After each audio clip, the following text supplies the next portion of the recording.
In today's episode, we're taking a look at a line of 90s action figures that cover two classic categories of vintage toys: Universal Monsters and fast food premiums. Let's rip into it.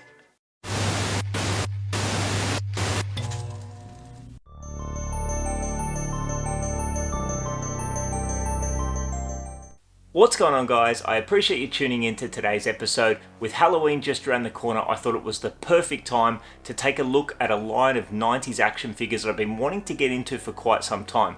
If you follow the channel, you might have heard me talk about how I'm keen to get some more Universal Monsters representation into the vintage action figure collection.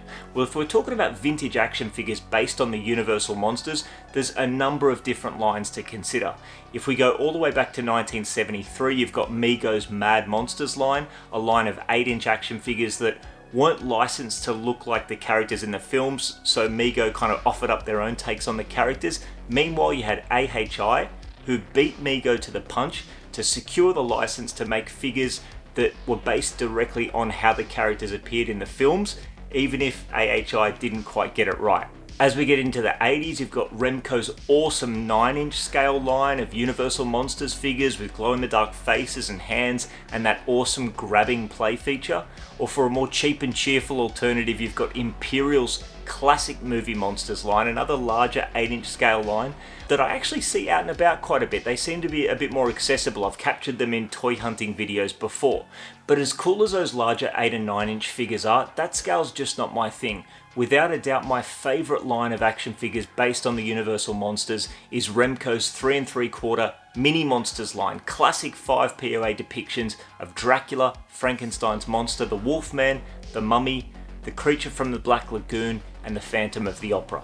The figures are beautiful, and the Monsterizer playset and the Haunted House carry case just puts it over the top. But I never see Remco's Mini Monsters here in Australia, and on the rare occasions that I do, they're pretty ridiculously priced. When I say ridiculously priced, I don't mean they're overpriced, I just mean they're expensive figures. They're out of my budget at this point in time. And when I look at overseas listings, whether it's in the UK or the US, if they're at a price that I'd be prepared to pay, they're usually pretty battered. So no luck so far, no success so far in adding some of Remco's Mini Monsters to my collection, but until I do, I've found a solution from a very unlikely source. I'm not talking about Kenner, I'm not talking about Mego, I'm talking about Burger King. As many of you guys probably know, during 1997, Burger King released a series of 4 Universal Monsters figures free with their Kids Club meals during Halloween. Universal Studios Monsters are on the loose. You can get one toy and glow-in-the-dark sticker inside every Kids Club meal at Burger King. Wow, really nice costume.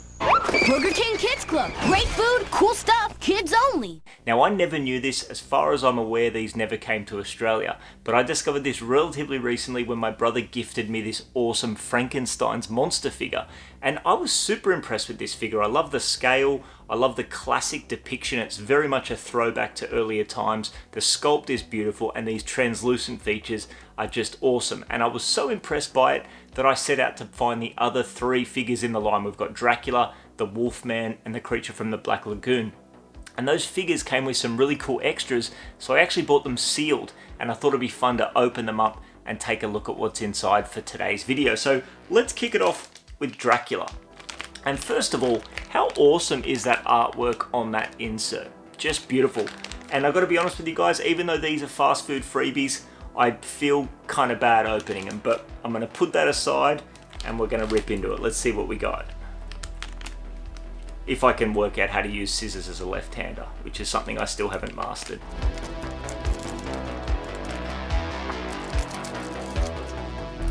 Alrighty, so if we open up this insert, we have instructions on how the feature works, so that's really cool, and then we have our Burger King Kids Club info.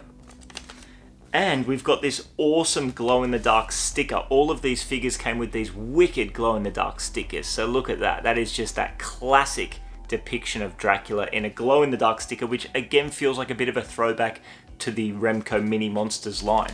So that's really cool. We'll set the glow-in-the-dark sticker aside and the insert aside. And then we have the figure here inside this awesome coffin accessory. And when we open up that coffin, we have our Dracula figure, and he looks awesome. we've got a classic depiction of the character, lots of nice sculpting and painted details in the outfit. The head sculpt doesn't necessarily scream the Bela Lugosi version of the character, but still unmistakably Dracula. This is not just a miscellaneous vampire figure, this is absolutely Dracula. We've got a removable cape accessory, which I'm not going to pull off, I'm just going to leave that in place for the time being. And then we have this really cool coffin accessory. And the coffin accessory has a lot of nice detail on it, sculpting detail on the sides and the top. Lots of nice sculpted detail on the top there with that Dracula insignia, and a really cool bat-shaped cutout at the top of the coffin. And the coffin has a little lever at the bottom with foot pegs, and we can pop Dracula onto those foot pegs. We can lay him down in the casket, replace the lid, and then we have an awesome play feature. We can turn this dial and Dracula pops out of the coffin like so. That is just awesome. So I'm really impressed with this. Like I said, for a fast food free premium, we've got a beautiful looking action figure that displays great either inside the coffin or stood in front of it. Lots of nice detail, fun play feature, bonus glow in the dark sticker, amazing art on the insert. I'm super happy with this. This is awesome. So next up, let's take a look at the Wolfman. Again, these scissors are defeating me. I'm trying to be gentle here, but it's just not working for me.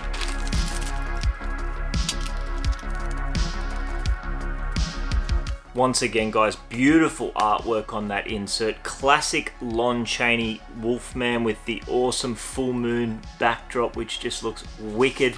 Once again, we've got that insert opening up to show instructions, and it looks like we've got a cellar door or a small cellar room accessory, which is really cool.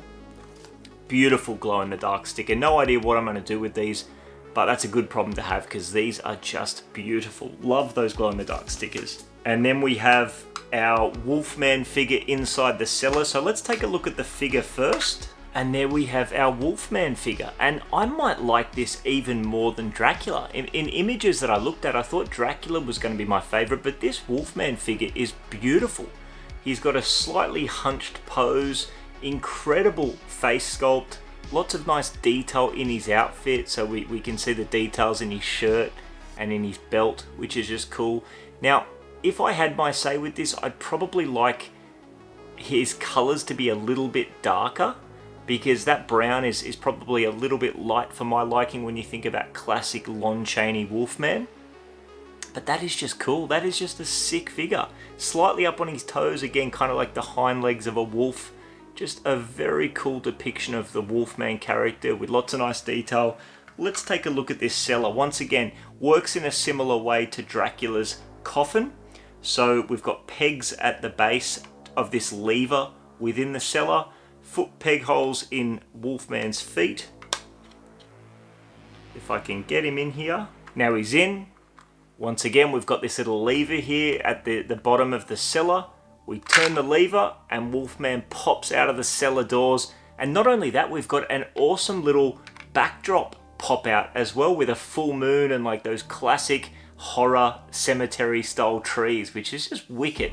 Like, again guys, fast food toy here, free fast food premium, and this thing is not only a beautiful figure standalone with lots of nice detail, but the added extras of the cellar accessory. We've got play features, display ability, the bonus sticker, and I'm super impressed with this. And what's interesting is these figures do feel like throwback figures. Like, they're 1997 figures, but they feel like they came out much earlier than that. They have the feel of 70s or 80s figures, with the exception of the brightness in the colors. Like I said, I think the colors on this guy could be a little bit more muted, but I think that's me more so thinking about the Remco mini monsters, which kind of had those darker, more muted colors than this. This has got those more 90s colors going on. So I'm really happy with this, and now I've got some decisions on my hands as far as like, do I display these figures out, you know, in front of these little coffin and cellar accessories, or do I display them inside? But all in all, really, really happy with this. So the Wolfman is in the Universal Monsters collection. And that brings us to the last one, the creature from the Black Lagoon. And right off the bat, I can tell there's no accessory in there, just the figure. But the figure looks wicked, so let's let the creature breathe.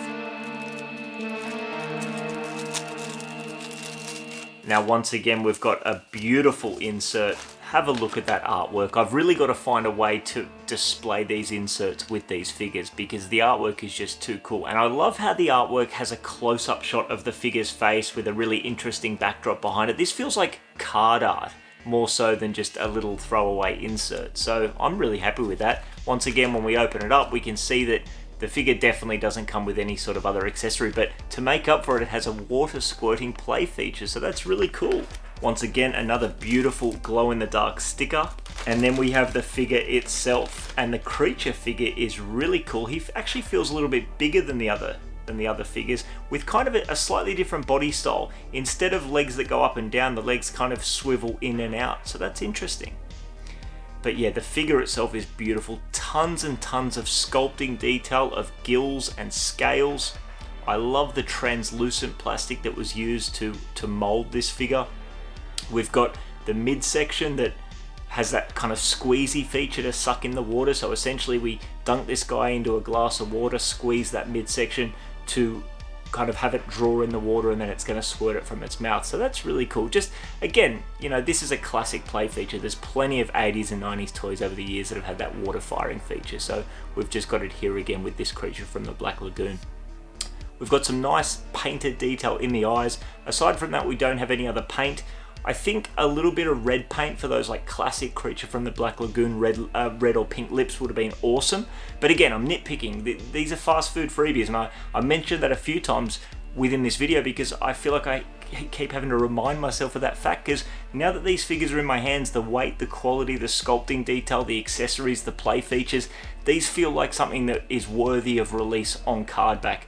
And when you throw in the awesome artwork that comes on those inserts, like I said, I would have loved to have seen that in card back form with these beautiful figures. They kind of feel like reaction figures, but obviously 1997, so we're going back beyond the reaction figures by quite some time, but that's what they feel like. These don't necessarily replace my quest for the Remco mini monsters, but they have that same feel. I think these are a touch bigger than the mini monsters, but guys, just really cool figures, and I'm really happy to have them in my collection.